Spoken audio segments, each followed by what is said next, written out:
Shalom. Kita lihat Matius pasal 25 ayat 14 dan 15. Sebab hal kerajaan sorga sama seperti seorang yang mau berpergian ke luar negeri, yang memanggil hamba-hambanya dan mempercayakan hartanya pada mereka. Yang seorang diberikannya 5 talenta, yang seorang lagi 2 talenta, dan yang seorang lagi 1 talenta. Masing-masing menurut kesanggupannya, lalu ia berangkat. Ini adalah ayat utama yang kita dapatkan di minggu ini. Tapi sebelum masuk ke dalam pembahasan firman Tuhan, saya ingin sedikit kita membandingkan dahulu. Karena di sini kita berbicara tentang hal kerajaan sorga. Yang kedua, ini menyangkut hubungan tentang tuan dan hamba. Dan dikatakan ada satu kepercayaan yang diberikan, dan ini menyangkut sesuatu yang cukup besar atau besar, menyangkut tentang talenta. Ketika saya merenungkan, saya sedikit membandingkan. Mari kita lihat beberapa kasus atau beberapa yang bisa kita lihat. Pertama kita lihat hubungan tuan dan hamba di dunia ini. Kita akan sedikit bandingkan nanti dengan PL, dengan PB, dan dengan keadaan waktu Yesus berkhotbah saat itu, yaitu zaman Romawi. Dan itu ditulis oleh Matius, seorang Yahudi. Jadi ini sangkut pautnya cukup banyak. Tapi kita akan lihat satu persatu dulu ya. Kita lihat, saya sempat terkagum-kagum dengan sebuah bangsa yang begitu teratur, begitu disiplin, begitu menghargai budayanya. Salah satunya tuh orang Jepang. Dan di situ, di abad khususnya pertengahan atau pertengahan akhir, di mana masih kaisar waktu itu yang berkuasa, dibikinlah suatu strata. Kalau di India kasta. Kasta yang pertama itu jelas di bawah kaisar itu disebutnya daimyo atau shogun. Lalu di bawahnya ada kaum samurai atau hamba dari sang shogun atau daimyo. Di bawahnya lagi ada strata petani. Dan paling bawah strata itu adalah pedagang atau traders. Dikatakan kenapa katanya pedagang itu tingkat paling bawah? Karena mereka menghargai seseorang yang menghasilkan. Seperti seorang petani yang menumbuhkan, yang merawat, memberikan padi untuk bisa dimakan oleh masyarakat. Nah, yang menarik ketika saya membaca atau melihat kehidupan mereka saat itu, di mana khususnya dalam hubungan tuan dan hamba, dia seorang shogun atau tuan tanah, landlord, yang dipilih oleh kaisar dengan samurai atau kaum yang melayani, baik dalam hal pertahanan, senjata, kepada sang tuan atau sang shogun atau daimyo itu. Ketika seorang tuan berkata pada hambanya, saya tidak senang dengan kamu mengkhianati saya. Kamu harus melakukan seppuku namanya. Atau kita mungkin lebih mengenal harakiri. Apa yang dilakukan oleh si sang hamba ini? Dia akan seppuku. Dengan kata lain, nyawa sang hamba itu ada di tangan sang tuan. Sampai sebegitunya, ya sampai sebegitunya. Bahkan sang tuan ini bukan hanya menguasai hanya hidupnya saja. Keluarganya, keuangannya, semua itu dikuasai oleh sang tuan. Jadi kalau sang tuan tidak suka misalnya dengan keadaan keluarga sang anak buahnya atau hambanya, dia bisa memutuskan hubungan suami istri. Dan dia akan kawinkan dengan yang lain. Sampai seperti itu. Ya, saya melihat waktu itu sempat saya pikir, ini cukup mengagetkan untuk kehidupan seorang manusia yang mengabdi kepada tuannya sampai seperti itu. Tuannya itu dianggap seperti Allah. Seperti Tuhan. Tapi itu kenyataan. Kenyataan seperti itu. Lalu saya berpikir bagaimana kondisi kita, hubungan kita dengan Tuhan. Sang pencipta, bukan manusia. Bukan kaisar, bukan shogun. Bukan tuan tanah, bukan lord. Dan tanda kutip di dunia ini. Apakah kita bisa seperti sang hamba itu yang seluruh kehidupannya, seluruh harta bendanya, seluruh apa yang dia miliki adalah milik sang tuan. Kita bandingkan dengan perjanjian lama. Ketika seorang tuan membeli seorang hamba, dia bisa beli di pasar dengan menebus atau membayar sejumlah uang. Waktu itu bisa dibayar dengan perak atau dengan emas. Semakin bagus kualitas seorang hamba yang akan dibeli, semakin tinggi harganya. Kita mengingat Yusuf waktu itu dibeli oleh Potifar. Tentunya dengan harga yang baik, karena Yusuf itu perawakannya baik, kulitnya masih baik, seperti seorang anak raja, bersih, masih utuh, masih perjaka, masih kuat. Tentu harganya baik. Dibelilah oleh seorang bangsawan seperti Potifar. Jadi seorang hamba ini dibeli, ditebus, dan ia menjadi milik tuannya. Bagaimana dengan kehidupan sang hamba ini? Kalau hamba ini dinikahkan oleh sang tuan, nanti Ibu Bapak bisa baca di kitab-kitab perjanjian lama, khususnya ketika apa yang Musa tuliskan tentang hubungan hamba dan tuan. Maka jika hamba itu punya anak itu adalah milik sang tuan. Tapi ketika hamba itu dibebaskan oleh tuannya, anak dan istri itu tetap milik sang tuan.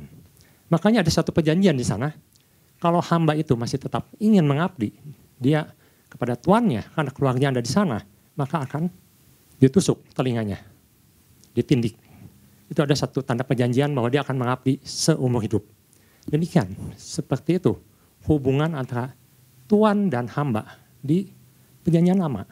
Seorang hamba adalah milik tuannya. Berbeda dengan perjanjian baru. Perjanjian baru ditulis oleh seorang Matius yang orang Yahudi. Dia tahu persis bagaimana hubungan antara tuan dan hamba.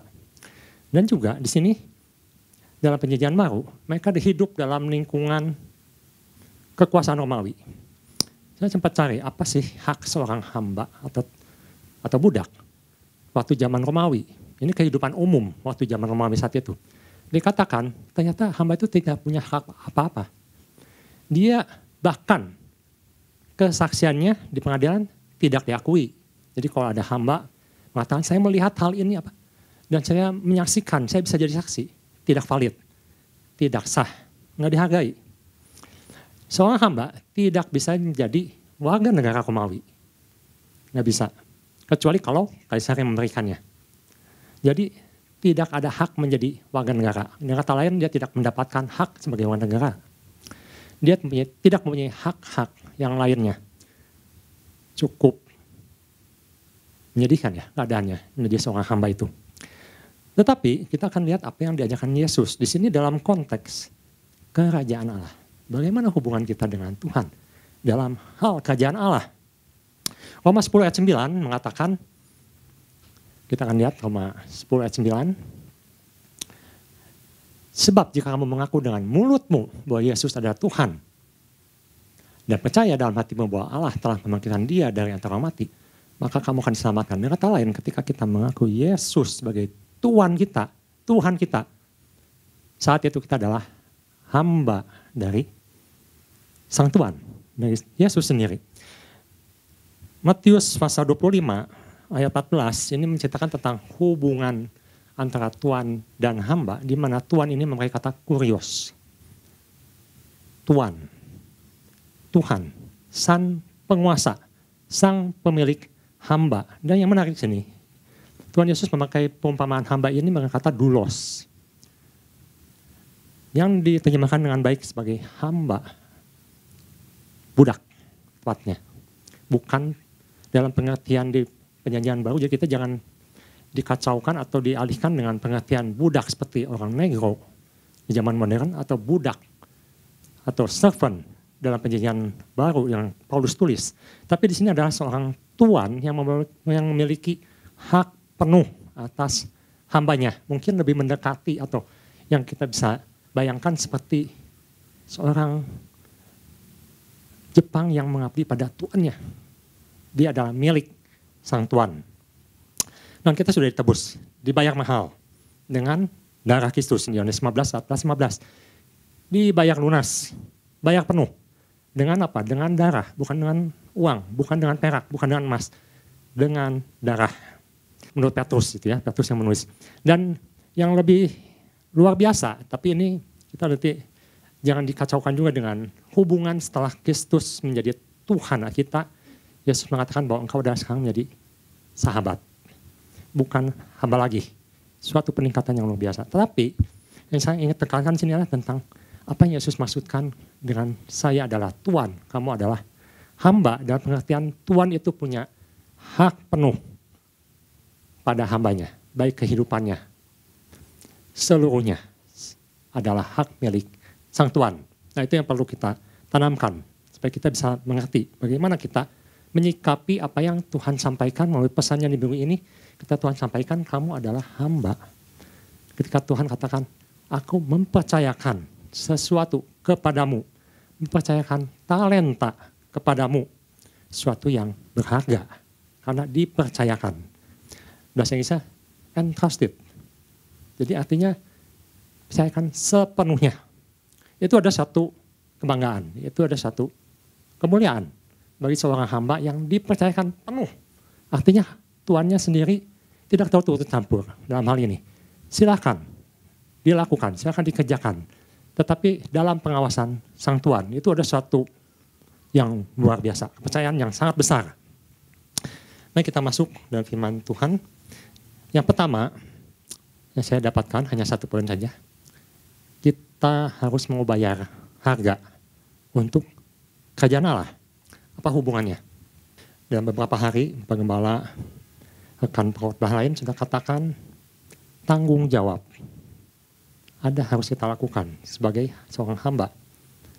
Kepada siapa kemuliaan itu harus ditujukan?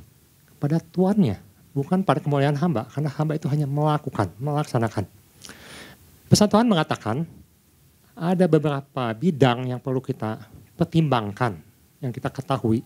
Karena ini bukan hanya menyangkut soal materi, bukan soal uang, tapi menyangkut banyak bidang. Bisa menyangkut harta, bisa menyangkut bakat.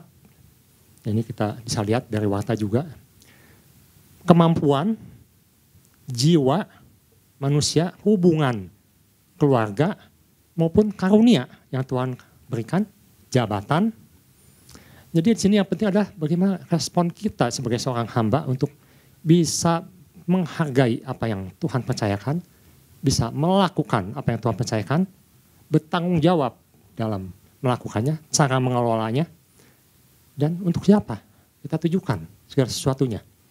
Nah, Bapak Gembala sudah katakan ada dua hal di situ, bahwa kita harus sadar bahwa itu kita terima dari Tuhan dan harus ditanggapi atau direspon dengan cara yang benar, cara yang layak.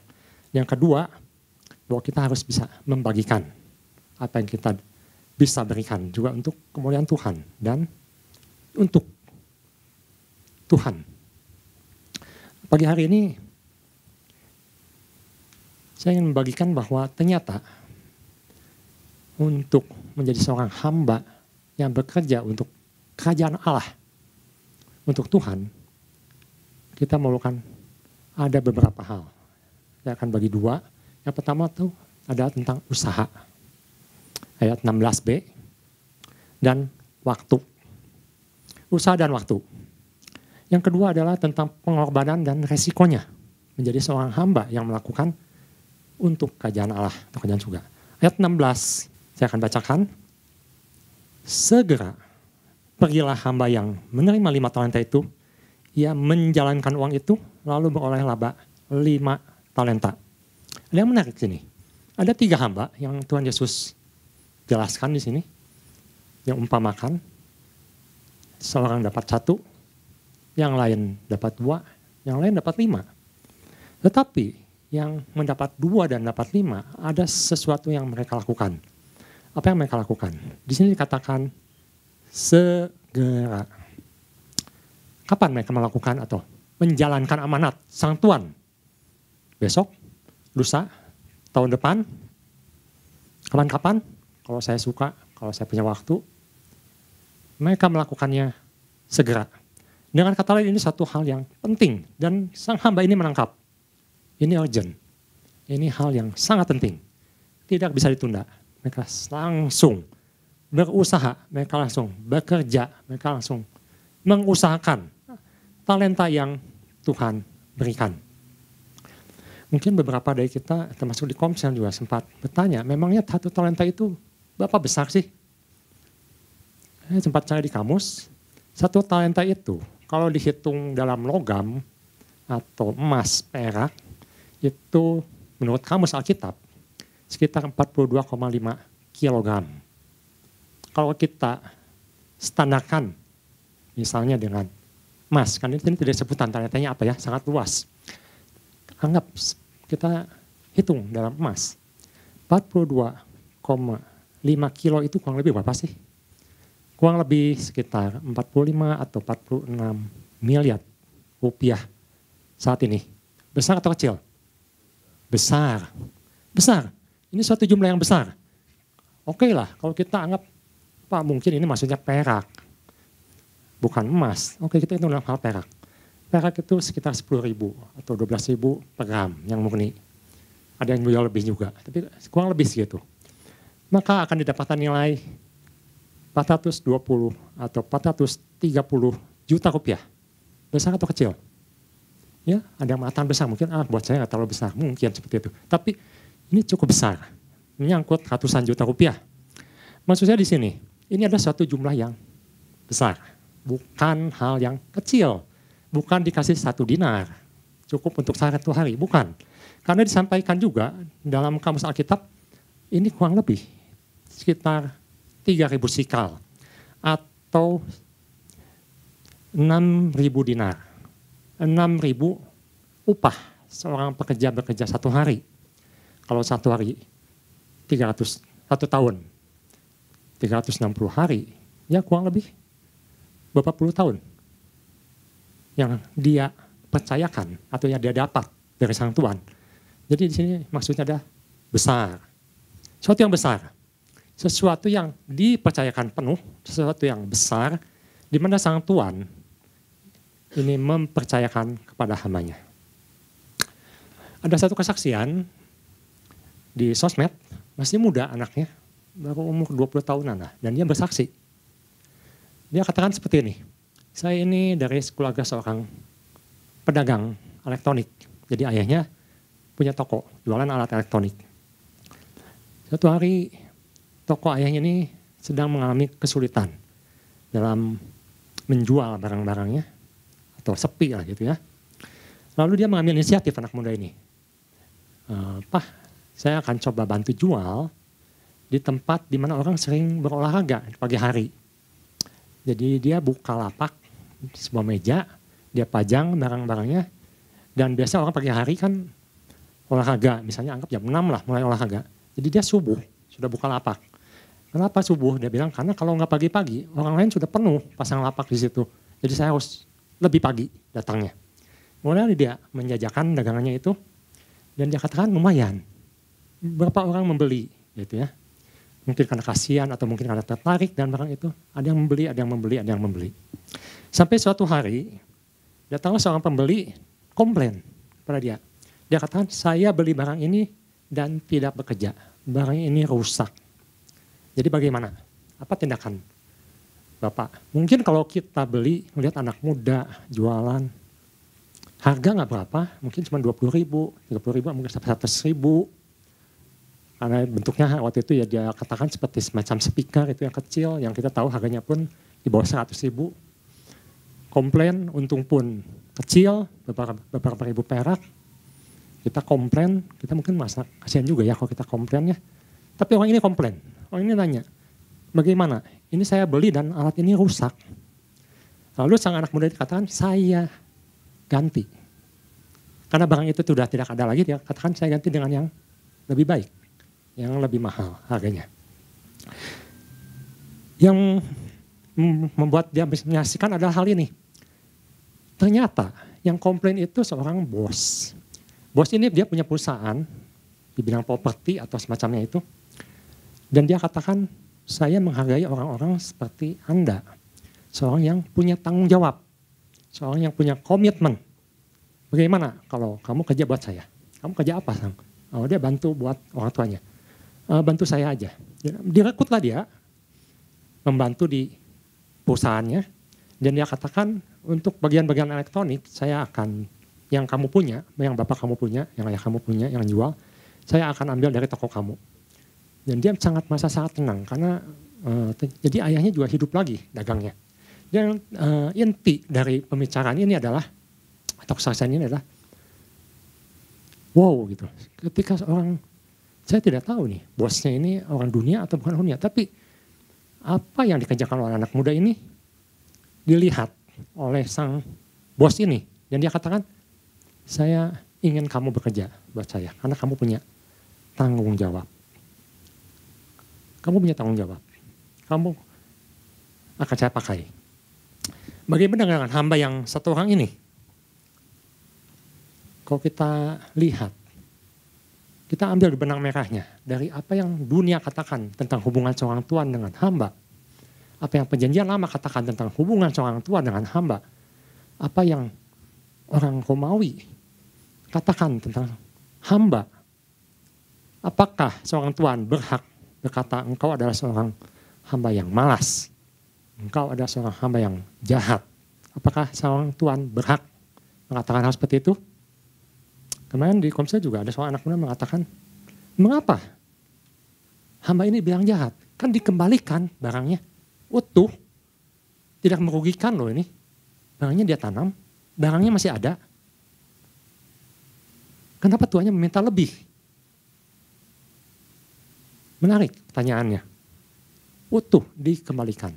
Misalnya dia titip 45 miliar ya anggapnya. Anggap kita besar nih. Titip nih ya uangnya, 45 miliar kamu jalankan. Dikembalikan lagi 45 miliarnya. Bukan dikorupsi, bukan dipakai. Dia kembalikan 45. Tapi Tuhan katakan, tuannya ini katakan, kamu adalah hamba yang malas, hamba yang jahat. Mungkin kita bisa sedikit lebih mengerti, karena hubungan Tuhan itu dia berhak untuk meminta lebih. Dan sang hamba ini adalah wajib melakukan apa yang Tuhan suruhkan. Bagaimana dengan kita sebagai hamba dari Tuhan? Kalau kita menganggap Tuhan kita adalah seorang Tuhan, dan Tuhan katakan, aku mempercayakan kepadamu banyak hal. Sesuatu yang besar. Bapak Gembala di dalam Komsel katakan, bagaimana dengan keluarga kita? Ya saya juga tertegur. Kemarin Ketua Komsel katakan peran Bapak itu sangat penting dalam keluarga. Bukan cuma ibu. Pada anak itu perkataan seorang ayah sangat besar. Sangat besar, sangat berdampak. Bagaimana dengan kita? Apakah kita sudah bertanggung jawab pada Tuhan? Apakah kita sudah melakukan? Atau kemarin sempat dikatakan ada orang atau keluarga, ini bukan menjudge. Tetapi mungkin kita bisa lihat di masyarakat di mana seorang keluarga menikah, tapi tidak tahu tujuan pernikahannya. Punya anak, tapi tidak tahu tujuan untuk apa dia punya anak.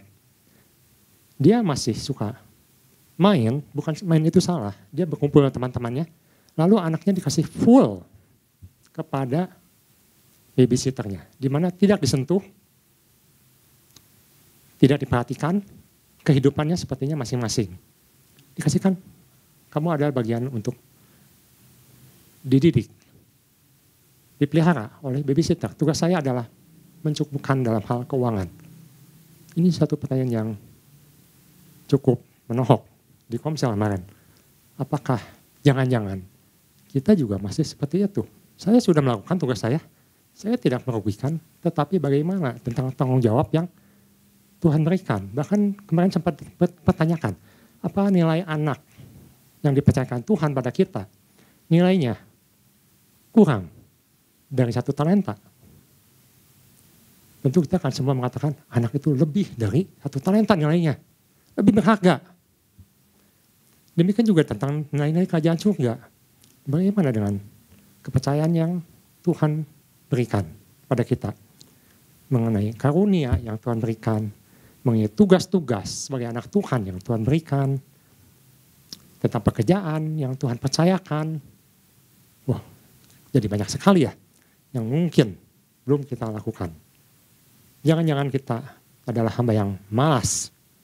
Malas ini dalam bahasa aslinya okneros. Okneros itu bukan cuma tidak segera, berlambat-lambat itu dikatakan juga malas. berlambat-lambat, menunda-nunda, itu juga katakan malas. Tidak bisa menangkap maksud Tuhannya juga itu sebutnya malas. Tidak peduli. Apa yang diinginkan sang Tuhan? Saya nggak mau tahu. Pokoknya simpan aja. Nggak hilang kok. Saya masih bertanggung jawab untuk mengembalikan. Masih utuh, barangnya juga nggak hilang. Tidak ada inisiatif juga. Itu satu kemalasan. Mungkin lebih tepatnya ada yang bertanyakan, apa untungnya bagiku? Kalau saya lakukan, saya untungnya apa Tuhan? Buat apa saya lakukan? Apakah saya mendapat keuntungan nggak? Kalau nggak ada keuntungan, buat apa saya kerjakan? Malas. Jahat. Jahat itu poneros. Selalu disandingkan dengan hal evil. Atau wicked bahasa Inggrisnya. Satu yang jahat, satu yang Tuhan paling tidak suka. Hamba ini, kenapa Tuhan katakan jahat? Karena bagaimana seorang hamba bisa menyalahkan sang Tuhan. Engkau adalah kejam. Ayat 24. Tidak adil. Kalau seorang yang meminta tidak pada tempatnya. Kalau kita tadi sudah melihat bagaimana hubungan seorang Tuhan dan hamba. Apakah seorang hamba berhak mengatakan hal itu kepada tuannya? Pasti kita akan jawab tidak layak. Karena hamba itu punya tuannya. Bagaimana dia bisa berargumen atau menolak bahkan menyalahkan sang tuan? Tidak bisa. Bagaimana dengan Alkitab? Apa yang Alkitab katakan?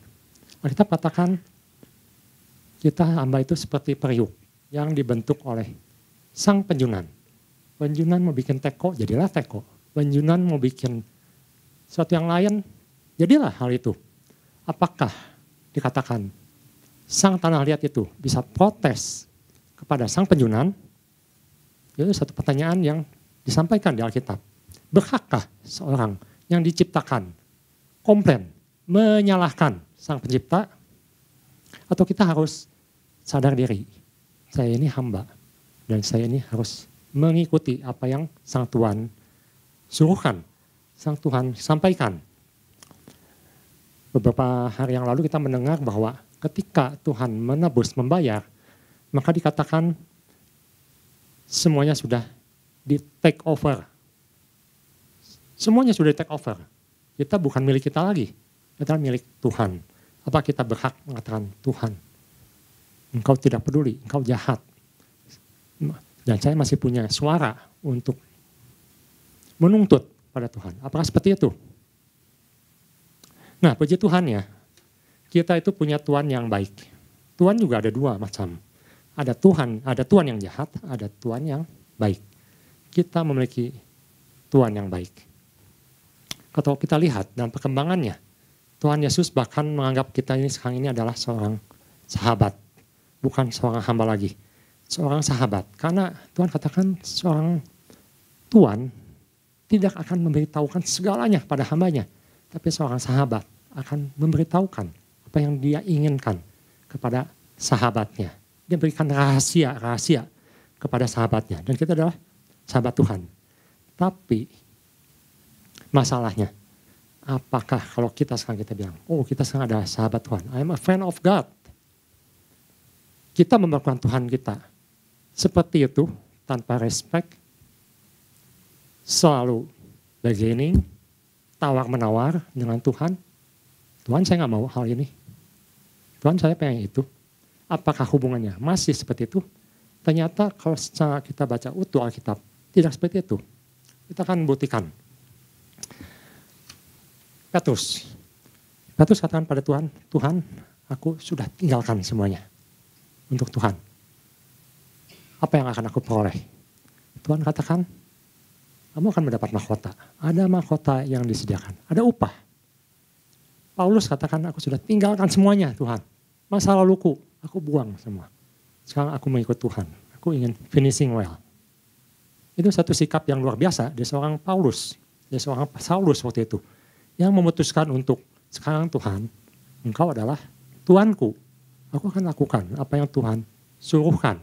Ketika dia di Damsik, dia melihat Tuhan dan Tuhan katakan, mulai sekarang kau akan menjadi hambaku.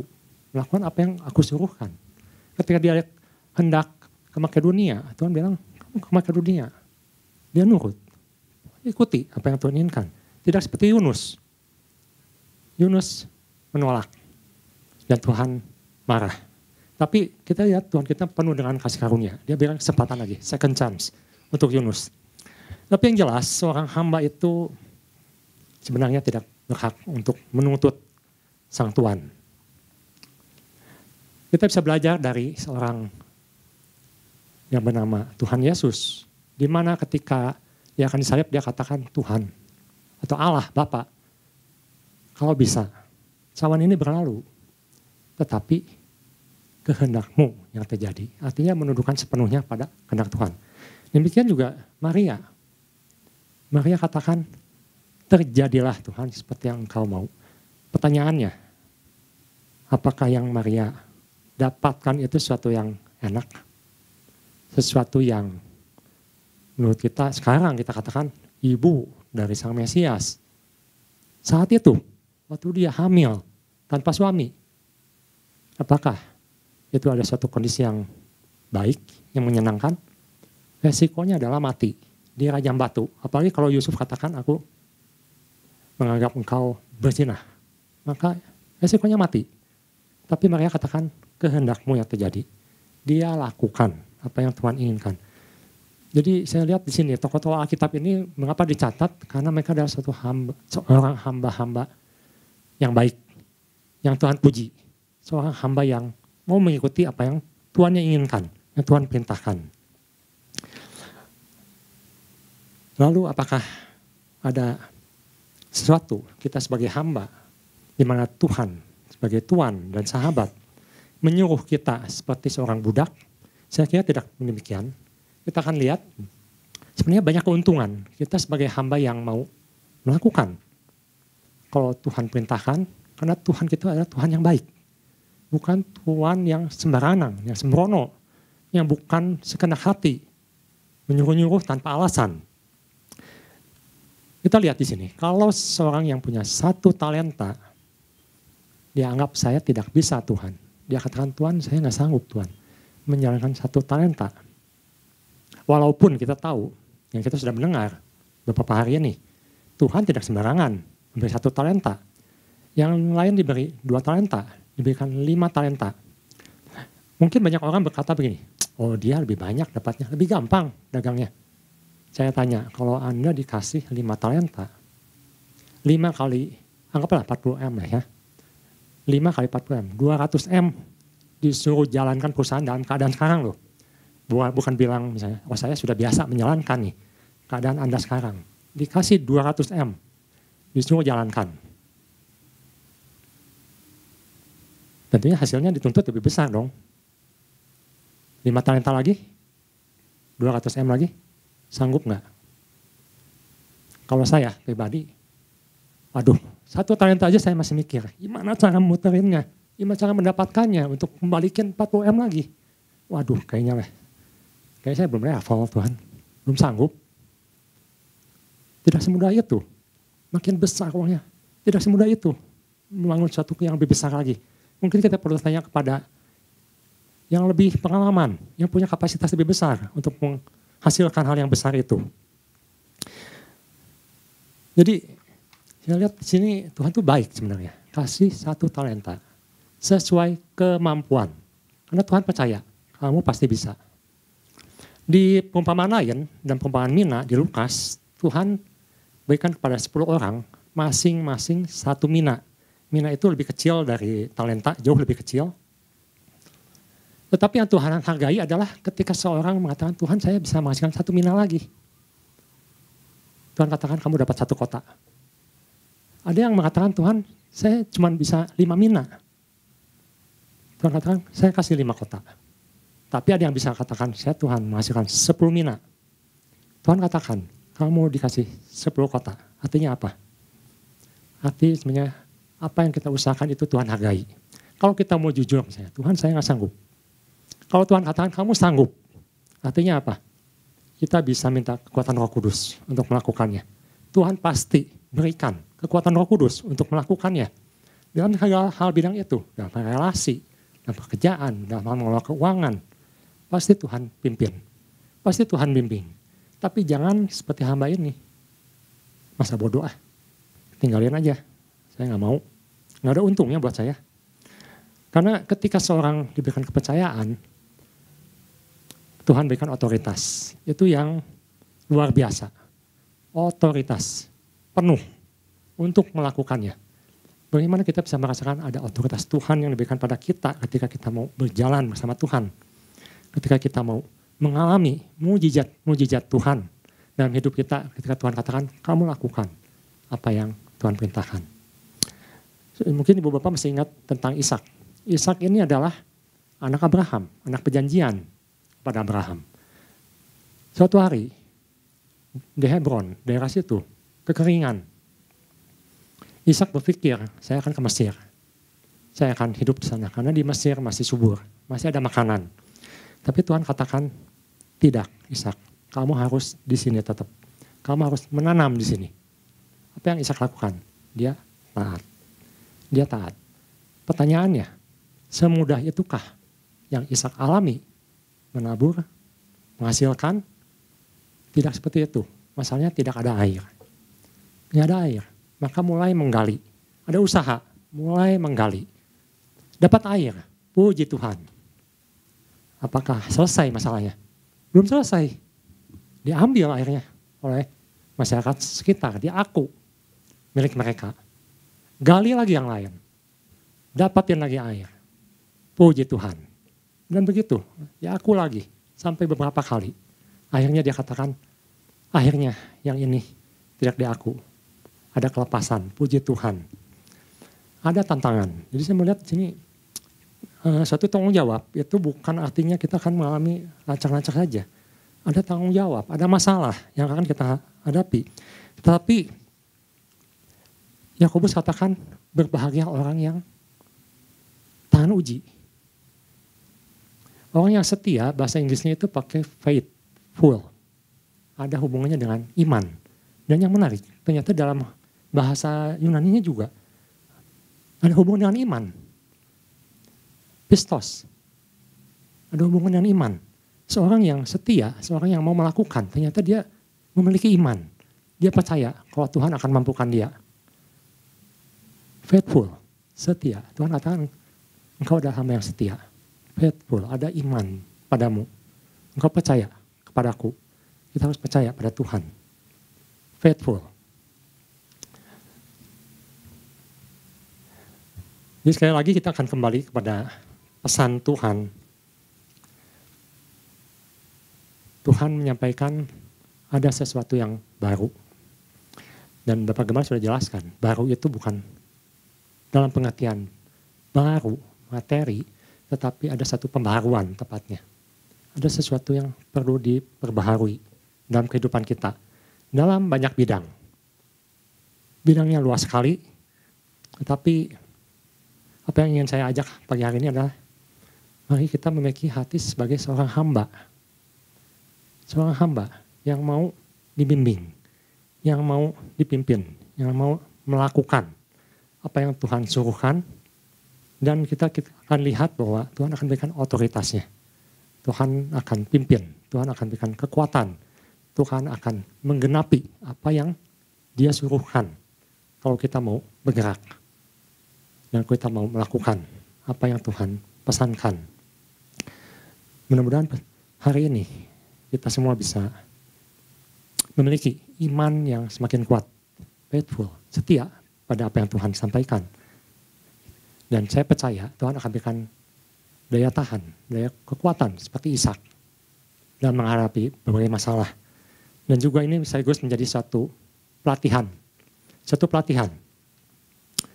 Ada peningkatan kapasitas, ada peningkatan dalam hal iman, ada peningkatan dalam kemampuan dan kesetiaan. Dan biarlah kita boleh menjadi hamba yang seperti mengembangkan hamba 2 talenta dan hamba 5 talenta. Dan biar kita kembalikan kemuliaan untuk Tuhan kita. Tuhan Yesus memberkati.